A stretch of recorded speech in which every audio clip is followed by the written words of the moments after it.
Today I'm going to be making a Tree of Life pendant.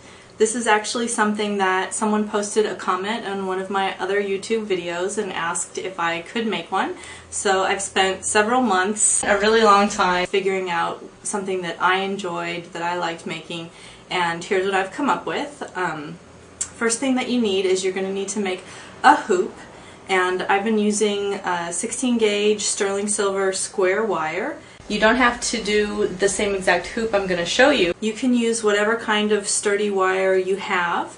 This is 8 inches long, and this is going to make a 2-inch diameter pendant. And then I have 7 pieces pre-cut of 24 gauge dead soft sterling silver wire.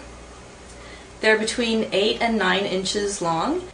And then one more piece of the 24 gauge dead soft wire, which is going to fasten the hoop together, and this one is 6 inches long. Then you'll also need pliers, round nose pliers, needle nose pliers, wire cutters, and then beads. So I tried all sorts of different beads when I was experimenting and making the trees, and the round just looked better to me. I'm using 4mm round beads. We'll be using 39 of them in the pattern that I'm going to show you today. If you use a smaller bead, you will probably need more of them, a larger bead, less of them. And the last thing that you'll need is something to form the hoop around. I've just been using a generic painkiller bottle, and it's makes the 2-inch hoop that I've been making, so it was the perfect size, and I didn't have to go out and buy anything fancy.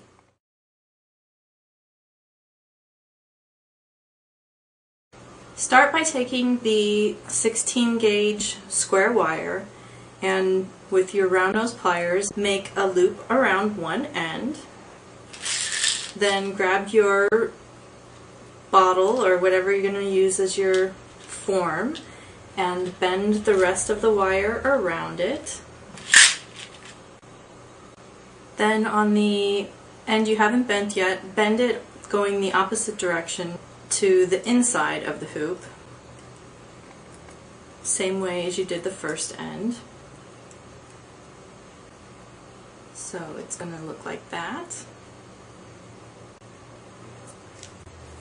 Now to close it up, we actually are going to open it back up, take the 6-inch piece of the sterling silver wire, about 2 inches from the top of the wire, and start bending it around the top part of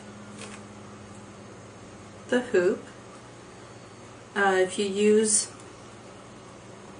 your pliers, you can just get a firmer grip and pull it tighter and closer to itself, so it just gives it a slightly more polished look.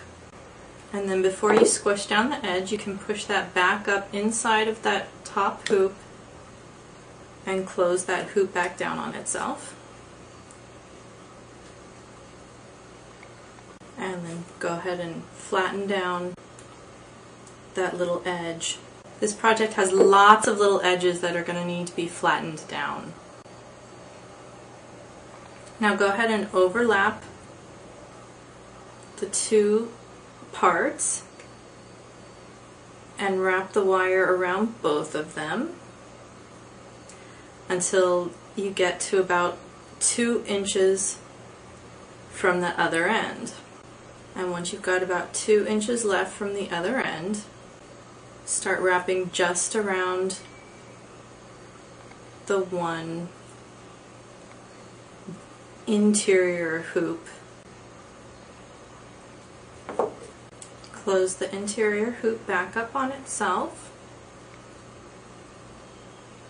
Make sure your ends are flattened down so they don't poke anything.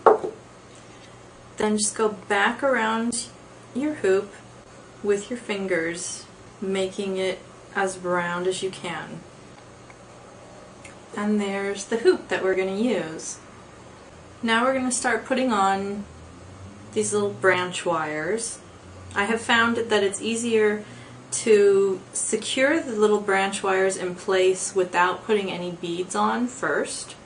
Take one wire, bend it in half, and just give it, 3 or 4 twists. You don't want to over twist here because you don't want a lot of silver showing. This is going to be the top of the tree next to where the beads go. So it's going to really, on this end, be all about the beads, not all about the silver. So you want just enough twists on this side to anchor it in place and to keep the beads from slipping over and going from one side to the other, and not so many twists that really becomes the focus of the design. So just repeat, put all 7 wires on. Looks a lot like a tree, doesn't it? Now we're going to start adding the beads. I go in a pattern of 5, 6, 5, 6, 6, 5, 6. You have to work your way around in order on the little twists that you've already added to the hoop. So the first one will have 5 beads. So add 3 of your beads to one side of the wire, and then 2 beads to the other side of the wire. And then make sure they fall all the way down against the first twist. Then again, holding it tight with one hand, hold on to the actual beads in the other hand and just start twisting. Be careful not to over twist, but also don't worry if your twist doesn't look that great, because this is a tree and it should have a kind of organic feel to it. How far do you twist it? You twist it until just slightly before the other side of the hoop. You can go ahead and flatten it out once you've added your beads and twisted it.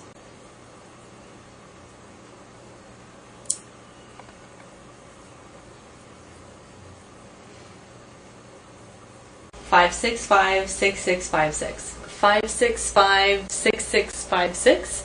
So take 2 of these little branches and move them up to the top and lay them on top of each other and sort of position them, figure out where you would like the first 2 branches to be, and then twist them together.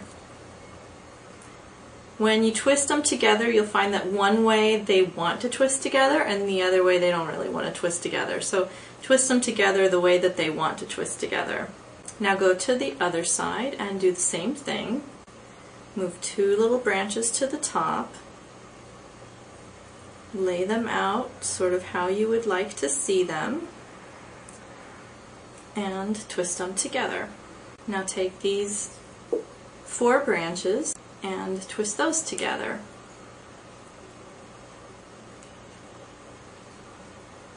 On the more closed side, the side that has the curve of the interior top of the design of the hoop, we're just going to add the 1 single. Then on the more open side, take the last 2 branches and twist them together, and then twist them around the whole trunk of the tree.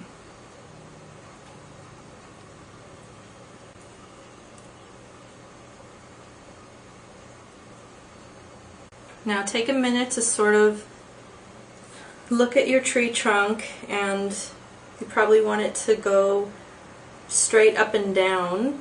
So sort of separate the roots into groupings, which direction you want them to go. And then starting with the center on the bottom, and you can just sort of bend the other ones out of the way, wrap the roots around the outer hoop. Use your pliers if you need to, and then bend down the little ends. Keep doing the same thing, working your way out and up around the hoop. Be sure that when you're bending the little ends down, that you really get them down tight against that wire, because this is very important, you don't want them scratching anyone. And once you've got your roots down, you can go back over the tree, and if you want to gnarl any of the branches, just go in with your pliers and give them a little twist. And there it is.